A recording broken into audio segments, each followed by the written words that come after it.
Hi, good afternoon, everyone. I think it's a long day. I think probably everyone should probably, first of all, I got to say thank you to Achievers Food and University of Ghana for inviting me here to this conference. I'm accustomed in Ghana to mainly dealing with farmers and supermarkets. So this is my first, visiting an academic institution. So I think it's been a long day. Could everyone just stand up a bit and and then I'll talk, because I think I need to stand myself a little bit too. Yeah, just have a little a breather, and then you guys could sit down now. Okay, thank you. You can sit.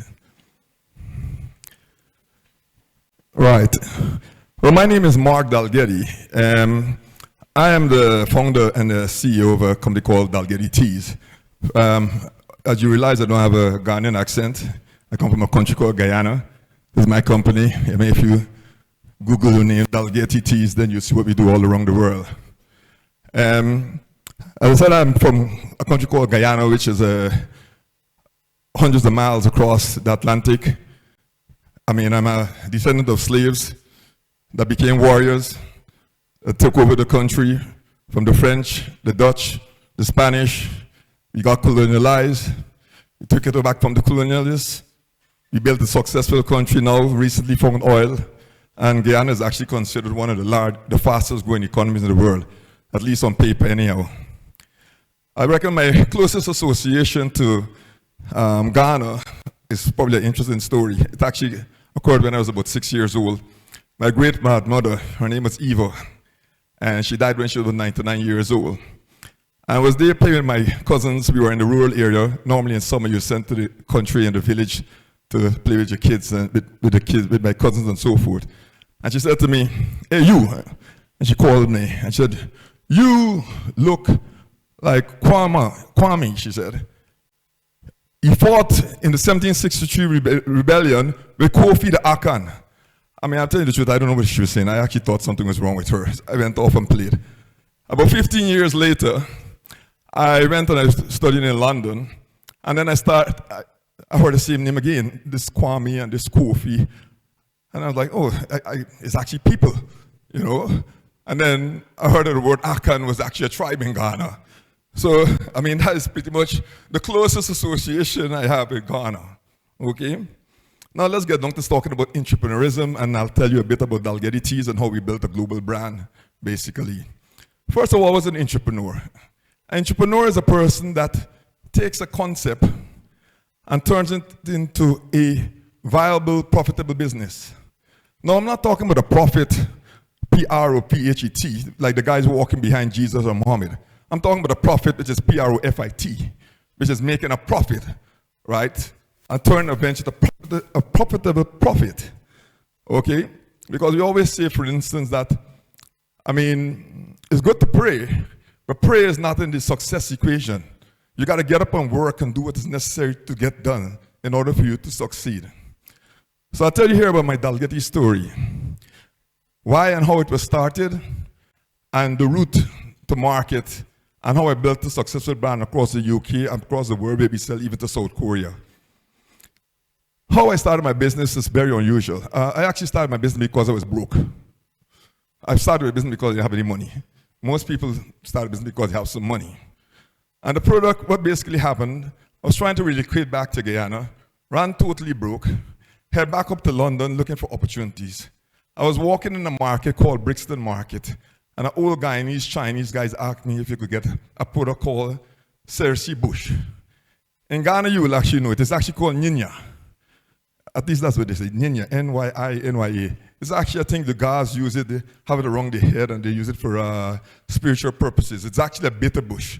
But in the Caribbean, we actually use it, we drink it for diabetes and blood pressure, and as a cleanser. It's actually a very bitter product. So the guy said to me, "Oh, could you get some of that for me?" And I said, okay, it's unusual, but I said, how much would you like? He said, "Any amounts." I'm like, "Any amounts?" That's a funny old number. So I said, well, 5,000? He said, "No, okay. 10,000? 20,000? He said, I'm like, what? 20,000 little packets of Nyinya, or we call it Karaila, bush? And he said, yeah. So I'm like, So, I mean, I knew the guy was a pretty serious business person. As I said, I just arrived, probably had 20 pounds in my pocket, but I had a credit card that had about 1,000 pounds in it. So, I mean, I arrived in London, it was pretty cool actually. It was a January month, I just didn't want to be there. I want to head back to the nice tropical part of Guyana. So I literally went and bought a ticket. The next day I went back down to Guyana. I mean, that's a leap of faith, really and truly. And I went into the rural areas where my grandparents lived. And I went in there because I knew in the fields, in the cane fields and so forth, there's a lot of Ninya. And I collected 1,000 pounds of this Ninya tea bush.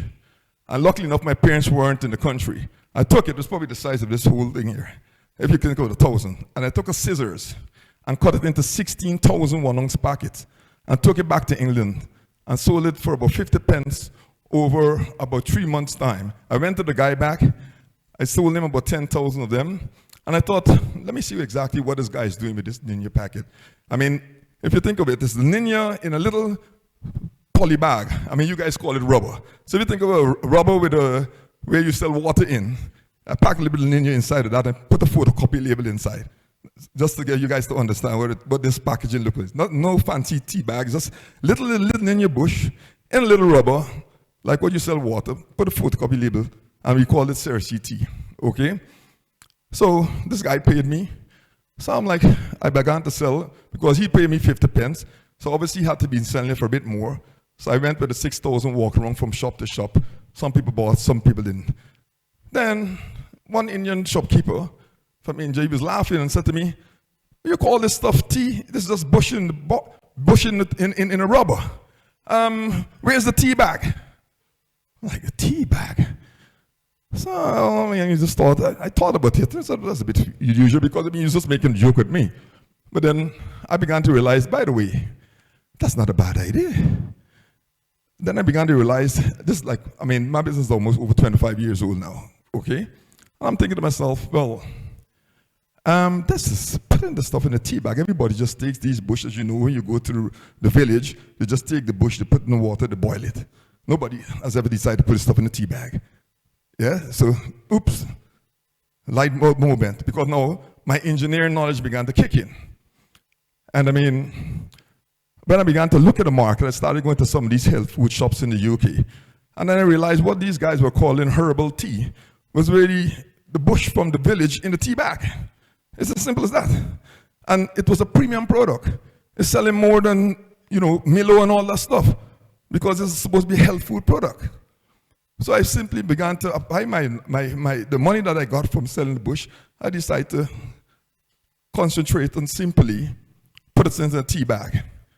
Now, moving to the route to market. As an engineer, we call something called the route of least resistance. Okay? I focused purely on the market that I felt all the shops in the UK that were selling to African and Caribbean people. And I slowly began to go from shop to shop and sell to all these. I broke down the country into various categories, London, Birmingham, Manchester, Leeds, and I started selling to all these different establishments. And there's only one thing I did. I said to them they always have to pay on delivery, because in order to get the cash in right away, I don't want anybody that wants to buy 1,000 pounds and I'm waiting, you know, 1 month, 2 months for it. I prefer you to spend 10 pounds, 20 pounds, and literally give me the money so I could start reinvesting. So we started building the market. I ended up with about 500 shops, then moved to 1,000. I then moved into developing other teas, because as we began to develop the Ninya, other ideas came together: lemongrass tea, peppermint tea, ginger teas. I mean, now we have about 40 different lines of teas if you ever check our website. Everything from soursop tea, which you guys call Ali Guntugu, I mean, moringa teas, I mean, the whole lot. We started selling right across the United Kingdom. And then we started focusing on export markets. We got to move into America. And another thing you got to look at, what you call, we sell to South Korea, we sold to China. If I see a Chinese, I don't think about what I can buy from him. I think about what I could sell to him. Because a true entrepreneur, at the end of the day, you have to be thinking outside the box. Yeah? The Chinese are coming here and buying stuff. Why are we not selling them, right? Or are we going to sell them too? Because they come here and buy, but you're coming and buying and dig out everything here, when you should really be digging it out yourself and selling it to them. Okay? But that's the mind of what we call the entrepreneur. I mean, how much more time do I have? So I could finish off quickly. And then obviously, the best thing for you guys to do is ask me as much questions as possible, yeah, with regards to building a business globally, right? As I said, right now we're in Ghana here, we supply mainly Malcolm and high-end supermarkets. We supply Nigeria, we supply South Africa. But I mean, there's tremendous opportunity here in Ghana. I see products left, right, and center. I mean, my passion in Ghana right now really and truly is working a lot with villages and buying raw materials to export back to our factory in the UK. Although we do have a marketing that we sell direct to supermarkets. So I'm happy to take any questions from anyone in literally getting their products across global markets. Thank you. Thank you very much. Thank you very much. Thank you very much. Thank you very much. We're going to be doing something very significant and interesting now.